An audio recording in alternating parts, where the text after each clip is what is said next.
Example, Allah had prohibited riba, borrowing and lending money on interest, riba.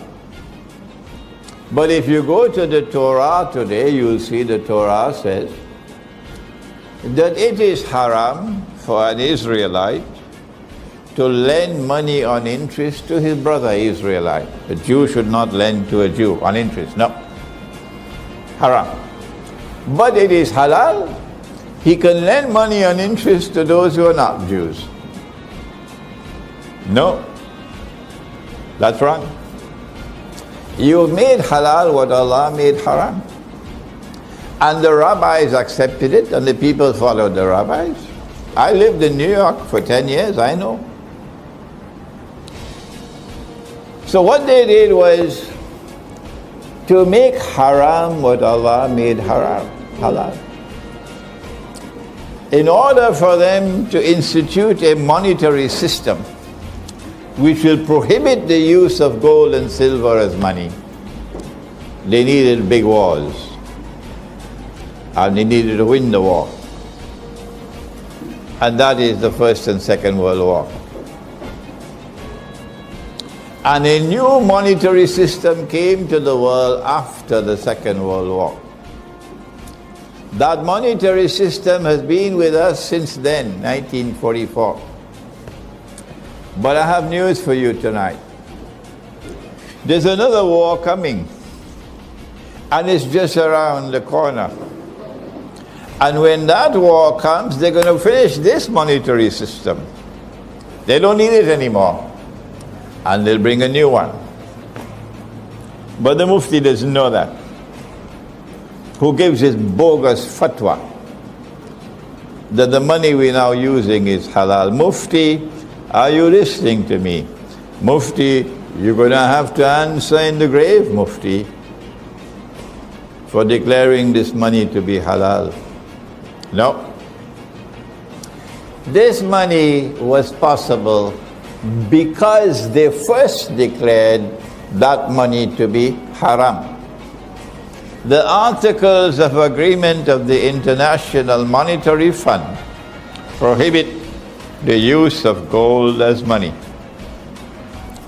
Dr. Mahathir was not aware of that. I am not a politician. I don't comment on politics. But when someone does what is right, I declare that he did what is right, and I don't care who is annoyed with me.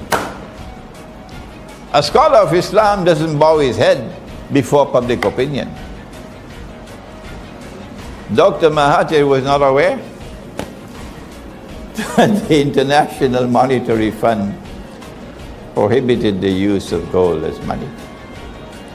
But Dr. Mahathir was able to recognize, as no one else recognized, that this was wrong. That this was wrong. That you cannot prohibit the use of gold as money. And Dr. Mahathir did what no one else did in the history of this country.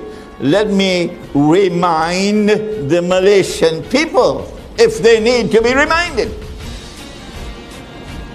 that Dr. Mahathir did what no one else did ever did, and perhaps no one else will ever do. When I met him, I told him that. I said, you're the second one to do it. The first was General Charles de Gaulle. General Charles de Gaulle recognized that this was wrong, this was unjust. Bringing a new monetary system in the world, and in order for this bogus system to survive, you have to prohibit the use of gold as money. So Charles de Gaulle stood up in the French National Assembly in 1966. That's why the French people loved Charles de Gaulle. And he blasted them. In the French National Assembly, he blasted them. And he declared this to be an unjust monetary system that you brought into the world. And so they took out their knives for him. Yeah. And they finished him.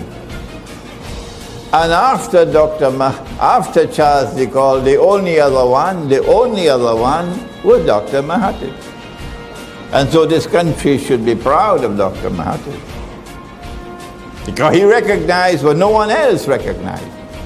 And no one else dares to recognize. They don't have the courage to recognize what he recognized.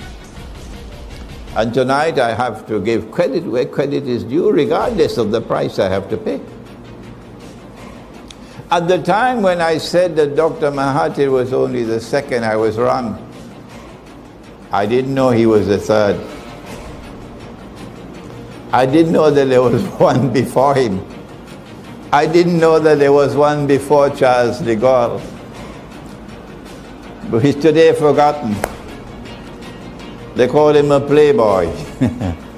Ahmad Sukarno was more than a playboy. Ahmad Sukarno was more than a playboy. When Indonesia became independent, Ahmad Sukarno called in the ulama. He had the courage to do it. And he asked them about this money. I'm not a scholar of Islam, you are the scholar. Tell me, how can we have paper as money? How can we have paper as money? And the ulama replied to him and said to him, the paper would be halal only if it is redeemable in gold. Meaning you could take the paper and get the gold at a fixed rate. So the paper will be like a check. So Ahmad Sukarno decided that the Indonesian rupiah would be redeemable in gold, and he fixed the rate. But the people who want to rule the world, they had made that haram. In the Articles of Agreement of the International Monetary Fund. So they had to launch a coup via a crooked man called Suharto to get rid of Sukarno. So there were three eminent British historians. Arnold Toynbee wrote a book entitled Civilization on Trial. It was published in the 1940s.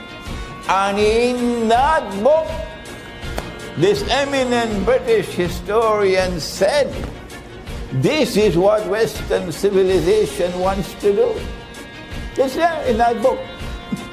But the scholars of Islam don't study anymore. No, they don't. And I have to restrain myself because my anger is so great.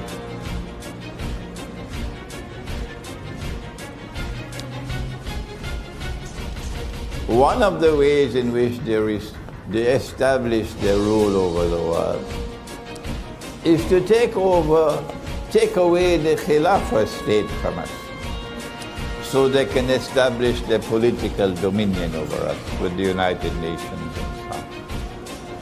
Another way in which they establish their rule over us is to take away money, which is halal, and replace it with another kind of money through which they can establish their control over the world. Their control today is so powerful.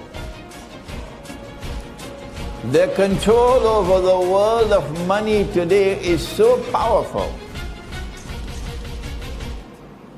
that even the most powerful states in the world are afraid that if you step out of line, they will destroy your money. They have a weapon. It's the most dangerous weapon ever created in human history, more powerful than nuclear weapons. It's called inflation.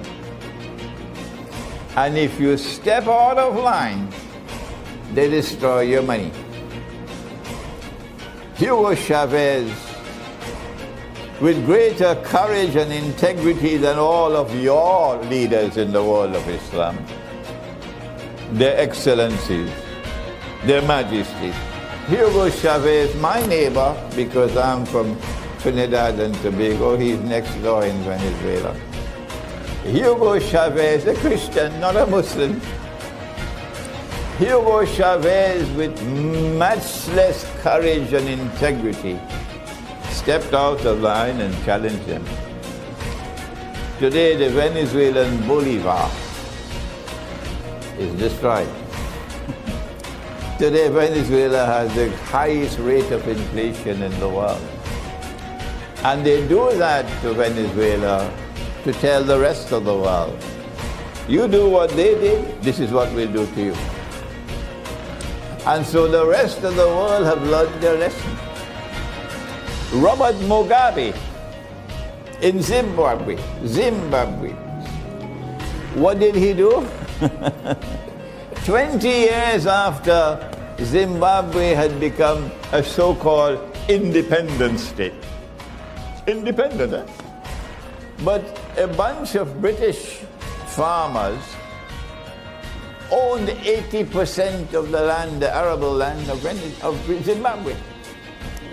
And the black masses of Zimbabwe were poor, while these British farmers are wealthy.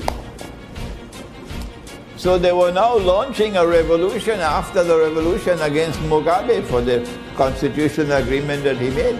Stupid.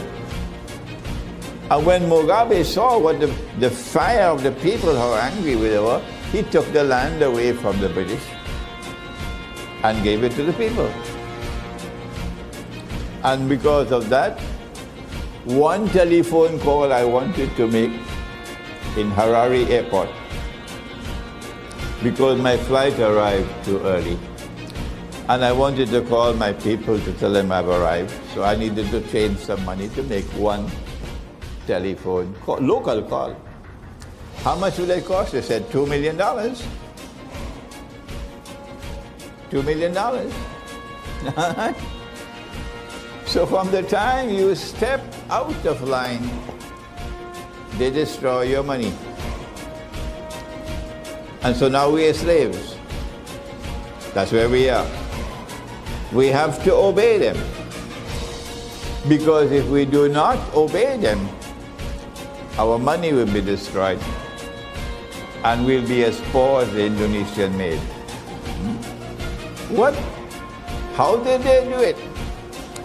How did they get us to surrender money?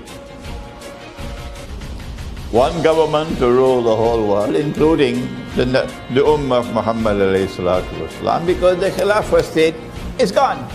Nobody even crying over it. We've surrendered the market. They can now have one global market, controlling the market. And if you didn't know it, it's a market of thieves. It's a market of thieves. The free and the fair market is gone. Islam gave to the world the free and the fair market. A Muslim has no advantage over a Hindu in the market.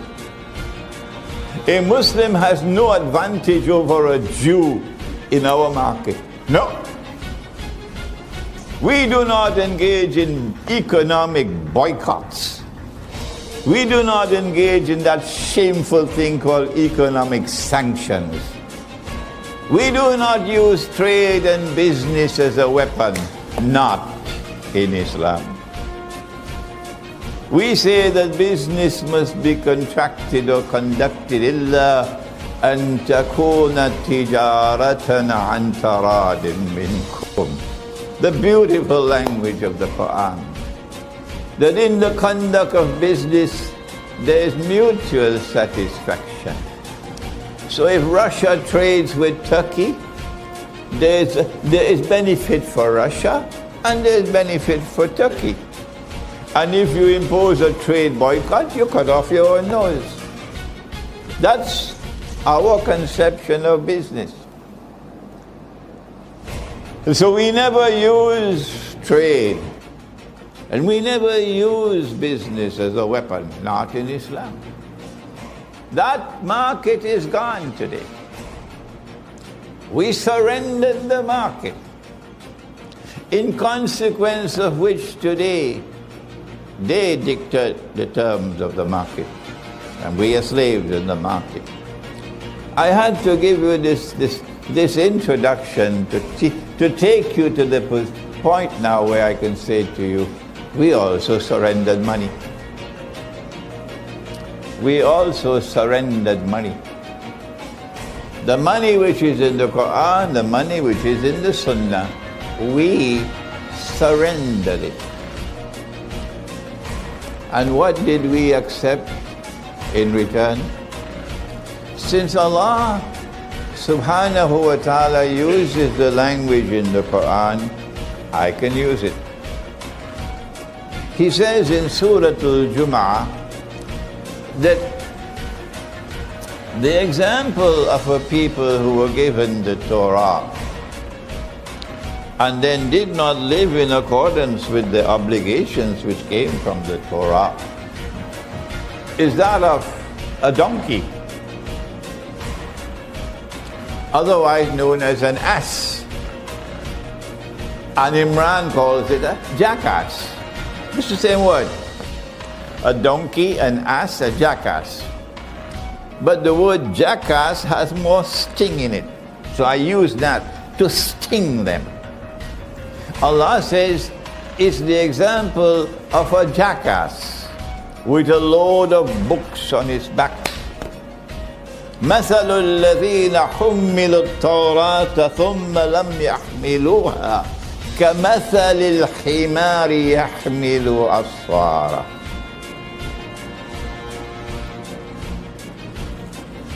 Yes, we surrendered money like a bunch of jackasses. And up to now, you cannot find a prominent scholar of Islam anywhere in the world who is prepared, who has the courage to stand up and say that the substitute which has come is bogus, it's fraudulent, it's haram. First thing we learn is that something called modern Western civilization appeared on the stage of the world. And it is modern Western civilization which appeared on the stage of the world with an agenda. If you did not know it, let us tell it to you. An agenda of establishing their political and economic and financial and monetary and every kind of dominion over the whole world, including the Ummah of Muhammad alayhi salatu wasalam. The only way they can succeed in establishing their political dominion over the whole world is if we surrender the Khilafah state. Allah's Messenger gave us the Khilafah state that the Jews got from Nabi Dawood and Nabi Sulaiman. We got it from Muhammad alayhi salam. We surrendered the Khilafah state. Not only have we surrendered the Khilafah state, we don't even remember it. We are comfortable with the substitute which is coming. Thanks.